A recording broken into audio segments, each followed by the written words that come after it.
Bonjour à tous. Cette semaine, j'ai accompagné un couple de futurs associés. Ils avaient déjà choisi le nom de leur compagnie, ils avaient déjà réfléchi à leurs clients, à leurs services, ils avaient pensé à leur logo, ils avaient même choisi leur notaire. Puis juste avant de quitter mon bureau, il y a l'un d'eux qui me regarde et qui me dit « Jocelyne, on veut faire 50-50. Est-ce que c'est une bonne idée? »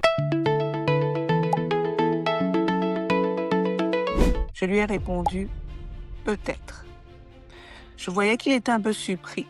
Il s'attendait sûrement à ce que je lui dise un simple oui ou un simple non. Mais en réalité, il n'existe pas de bonne réponse. Parce que le problème n'est presque jamais le 50-50. Le problème, c'est qu'on pense souvent que répartir les actions, c'est la seule décision importante lorsqu'on crée une entreprise. Alors qu'en réalité, le pourcentage d'actions n'est pas la décision, c'est le résultat des décisions que vous aurez prises avant. Aujourd'hui, je voudrais vous montrer comment j'aborde cette discussion avec mes clients. Avant de parler de 50-50, qu'est-ce qu'on est en train de construire? La première chose que je leur ai expliquée, c'est qu'une incorporation ne consiste pas simplement à signer quelques documents. On construit véritablement les fondations de l'entreprise. Et chaque document joue un rôle différent. Le premier, ce sont les statuts constitutifs. J'aime les comparer à l'acte de naissance de votre entreprise. C'est ce document qui crée officiellement votre société. On y retrouve notamment son nom, sa province de constitution et surtout les catégories d'actions que votre société aura le droit d'émettre. Ensuite vient le capital action. Et c'est probablement l'élément le plus mal compris. J'aime utiliser une analogie. Imaginez que vous êtes en train de préparer une boîte à outils, par exemple. Le jour où vous créez votre entreprise, vous choisissez les outils qui seront disponibles plus tard. Aujourd'hui, vous n'utiliserez peut-être qu'une seule catégorie d'actions. Mais dans quelques années, vous voudrez peut-être accueillir un investisseur, faire entrer vos enfants dans l'entreprise, protéger l'investissement d'un associé ou encore, pourquoi pas, protéger certains droits particuliers. Si les bons outils existent déjà dans votre boîte, ces changements seront souvent beaucoup plus simples. Il y a ensuite le livre des procès-verbaux qu'on appelle aussi ici le livre de minutes. C'est un peu le journal officiel de votre entreprise. On retrouve les décisions importantes. Par exemple, la nomination des administrateurs, l'émission de nouvelles actions, la déclaration de dividendes, l'approbation des états financiers, un emprunt bancaire important ou encore l'achat d'une autre entreprise. Pourquoi est-ce que c'est important?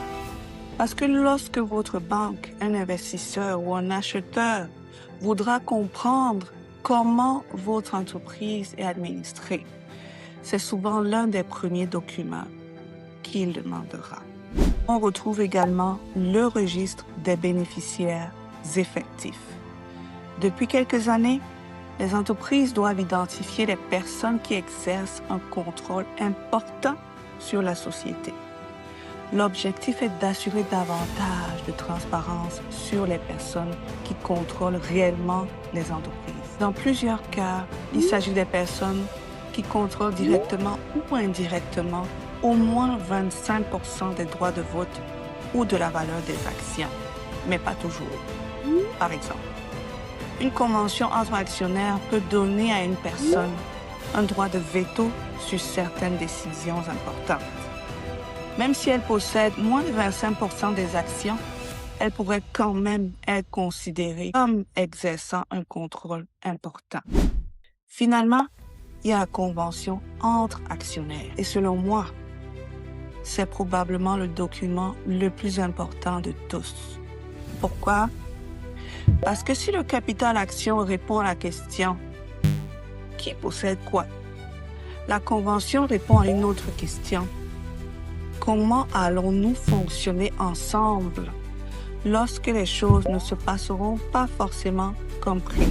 Maintenant que vous savez c'est quoi les documents constitutifs, Revenons maintenant à nos deux entrepreneurs dont je vous ai parlé dès le début. Appelons-les Julie et Marc. Julie quitte son emploi.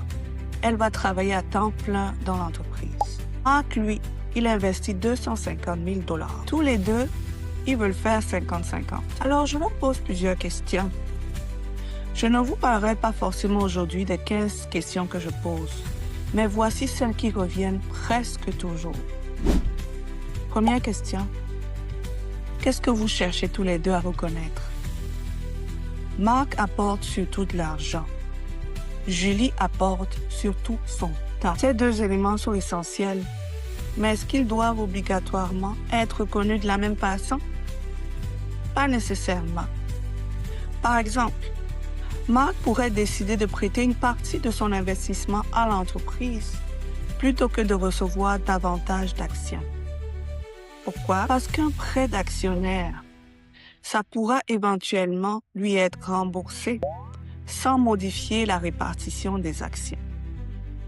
Une autre possibilité serait par exemple d'utiliser des actions privilégiées. Contrairement aux actions ordinaires, elles peuvent servir à protéger un investissement ou à donner certains droits particuliers.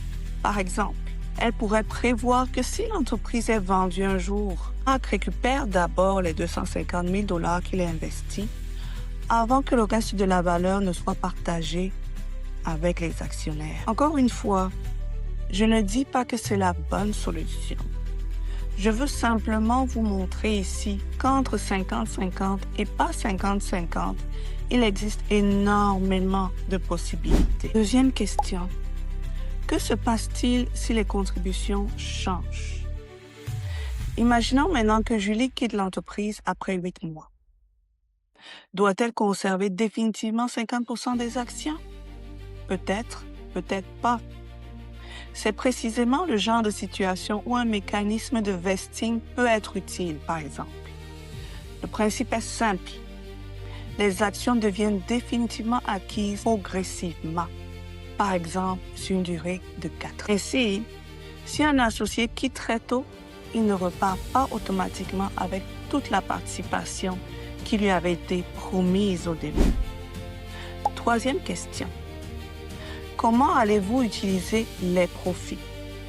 Supposons que votre entreprise réalise un bénéfice de 300 000 $. Julie veut réinvestir cet argent pour embaucher une équipe et acheter de nouveaux équipements. Marc, lui, préfère recevoir un dividende pour investir dans un immeuble. Qui a raison? Les deux. Ce sont simplement deux visions différentes. Et si cette discussion n'a jamais eu lieu auparavant, elle peut rapidement devenir une source importante de conflit. Que se passera-t-il si un jour l'un de vous veut quitter? Comment évaluerez-vous vos actions? Qui aura le droit de les acheter? Comment financeriez-vous cet achat? Toutes ces réponses devraient idéalement être prévues dans la convention entre actionnaires.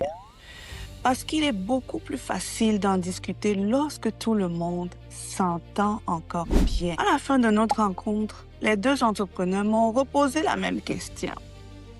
Donc, est-ce qu'on fait 50-50 alors? Et ma réponse était toujours la même.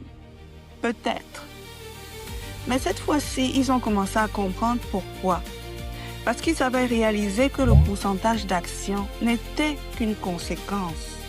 La vraie décision consistait à déterminer ce qu'ils voulaient construire ensemble et comment ils souhaitaient gérer les situations qui se présenteraient inévitablement au fil des années. Aujourd'hui, je vous ai présenté quelques-unes des questions que je pose systématiquement à mes clients.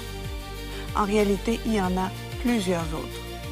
J'ai préparé d'ailleurs un guide gratuit qui regroupe les principales questions à vous poser avant de créer une entreprise avec un associé. Je mets le visuel ici de ce à quoi ça ressemble. Vous trouverez aussi le lien dans la description de cette vidéo.